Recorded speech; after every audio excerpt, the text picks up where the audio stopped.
Good morning and welcome to the Daily Tanya. Today is Tuesday, the 13th day of Shvat. And today we're going to finish the chapter 20. Let's begin with Tzedakah. Gedola Tzedakah, Shmekareves Sageula. So, chapter 20, the Alter Rebbe talks about the Achdus, the oneness of Hashem, how everything is nullified from Hashem's perspective. Everything, the entire universe is as if it does not exist, totally nullified, because the only way it exists is that Hashem constantly needs to make them exist. And he explained how the existence of the worlds does not cause any changes by God. And the Alter Rebbe uses the example, using the metaphor of speech. Where it says in the Torah, God created the world by speaking, by saying, by uttering, is because there is a comparison, something we can learn from speech. So when we think about in human terms, so the Alter Rebbe explains how you think about a word that is uttered is so insignificant and so little value compared, or no value compared to its source. Now, when we're saying compared to its source, what is the source of speech? Says the Alter Rebbe, there's many different steps how the word comes out, and it goes from the bottom up. So he says, compare one word to the power of speech, the ability of speaking. So obviously, it has no value, because there is an infinite ability of speaking. So one word compared to the ability of speaking has no value. But then you go further. Where does the words come from? There's words, there's letters in speech, there's letters in thought. Before you speak, you think.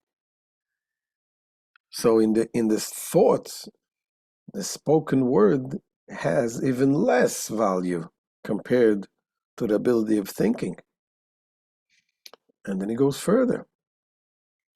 Where does the thinking come from?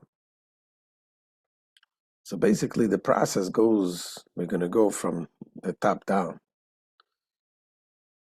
There is the intellect, then there is the emotions, then there is thought, then there is speech, and then action. In other words, in order to develop the feelings towards something, you have to have something. Let's say you like a piece of steak. So first you have to have a concept of a steak. You have to understand that a steak tastes good. Or if you're a vegetarian, you can think of something else. But in any case, you're thinking about the concept, about the thing. Then you have a feeling towards it. A feeling whether you like it or you don't like it. You develop the feeling. Now, within the feelings or within the thought, the thinking about a concept, there is no words. There is no letters. There is you feel something, you like someone, you don't have a language. With which language do you like the person, or you dislike the person, or you like the thing? There's no language there. There's no words there. When does the word develop? It develops only later, after you develop a feelings towards it. Then it goes back to think about the object that you like, and you start thinking of, how can I get this? And then this already develops with letters and words in your thoughts. So first you have the idea. The idea obviously has no words there. Then it develops an emotion towards it. And then it goes back to the thoughts to think about the emotion. So if one word has no significance compared to the power of speech, certainly has less significance compared to the power of thought, and certainly has much less significance compared to the feelings, which has no actual words at all, and certainly compared to the understanding before it gets to the feeling. And the point of all this is to say that you think about everything, the entire world has no significance compared to Hashem himself. And just like the word has no significance compared to the essence of the soul. And therefore, from this understanding, it leads us to want to connect to Hashem. And how does one connect to Hashem if we are all completely insignificant in the eyes of Hashem? The only thing that is significant, later on the Alter Rebbe will explain, is the bridge that God created. And that bridge is the Torah and the mitzvahs. This is the bridge that Hashem created. The will of Hashem, that is obviously significant in Hashem's eyes. Everything else has no significance. So this is Alter Rebbe. Let's see inside what Alter Rebbe says. So we spoke yesterday about the insignificance of the word compared to the power of speech and compared to the power of thought. Now the Alter Rebbe continues the insignificance of the word compared to the essence of the soul, which is the emotions, and even higher, the understanding. So let's see inside.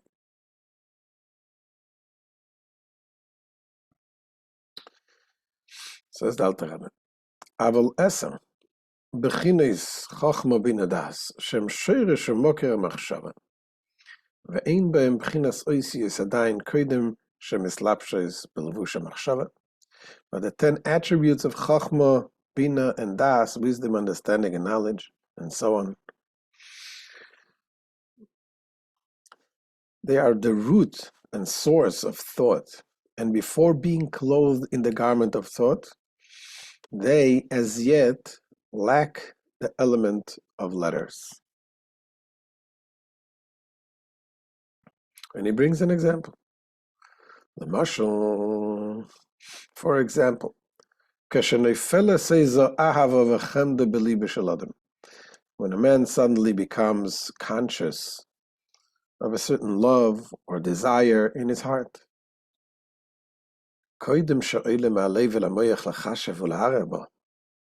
before it is reason from the heart to the brain to meditate on it and ponder it, just have a desire to something.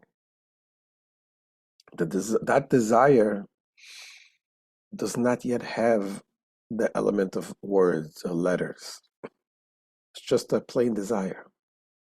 It has not yet acquired the element of letters.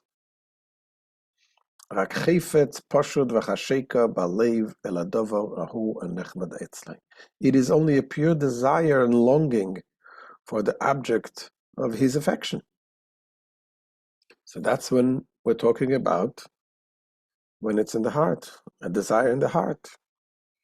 Now, says the Alter Rebbe, before that step, there is a higher step. There is a step in the brain, in the understanding, what to desire. So before it gets to the heart of feeling, there is the understanding of the concept, because you cannot love something unless you're aware of that something.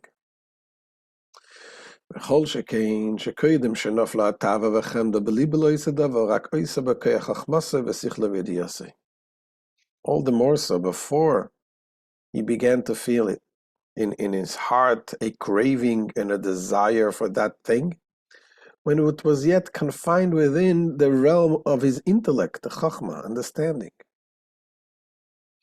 corresponding to bina and knowledge. This is the different processes in the intellect. There's chachma, bina, das, wisdom, understanding, and knowledge, which is awareness, the processing, and the connecting to the concept.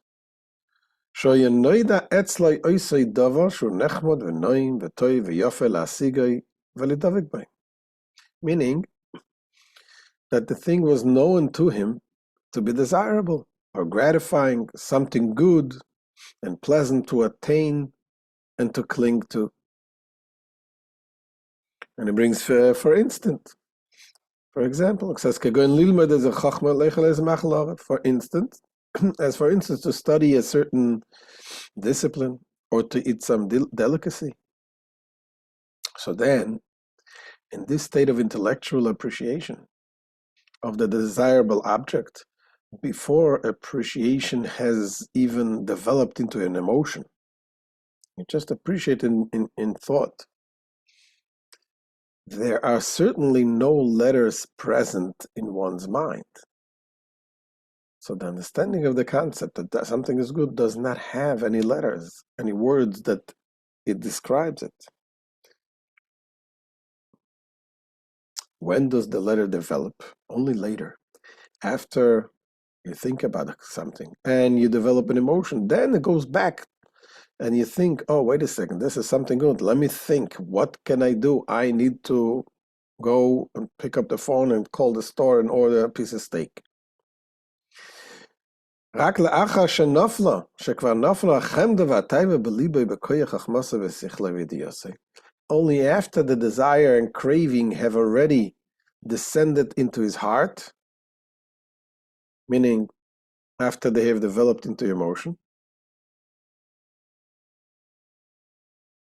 through the stimulus of his wisdom, understanding, and knowledge, ואחר כך חוזרה ועולסה מהלב למוח, לחשי ולערר בו איך להוציא את האבוסי מכוח אל הפועל להשיג המחל אוי למידת החוכמה בפועל.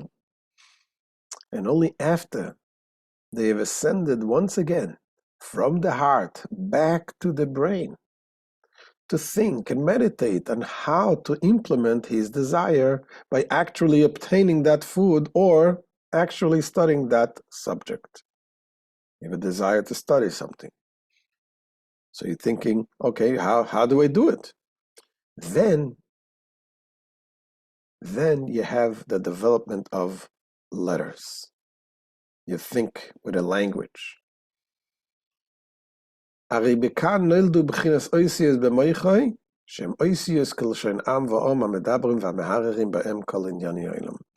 is only at this point when one applies his thoughts to implementing his desires that letters are born in one's mind.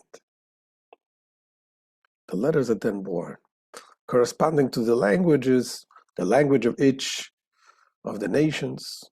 You can think in English, you can think in French, who employ these letters when speaking and thinking about everything in the world. Each of us thinks in his own language. So pure feelings, however, meaning feelings that has not yet reached the applied implemental stage of thought, transcends differences of nations and languages, since it does not exist itself in letters. So from all this, we may understand the Alter Rebbe earlier statement that a spoken word is utterly without value in comparison with the soul's intellectual and emotional power, which are described here for our purpose as the essence of the soul. So one word has no value compared to the essence of the soul. Surely then, the divine word by which God creates and animates all the world has no value at all next to God, who is truly and absolutely infinite. Thus, all the worlds created and sustained by divine words are as if non-existent from God's perspective.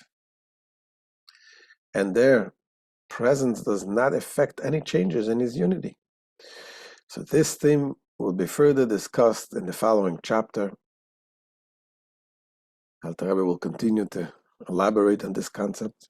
And again, all of this is to lead us to understand the greatness of Hashem, the oneness of Hashem, and how the only way to connect to Hashem is through His Torah and His mitzvahs. Have a wonderful day. We shall see you tomorrow, Bezrat Hashem.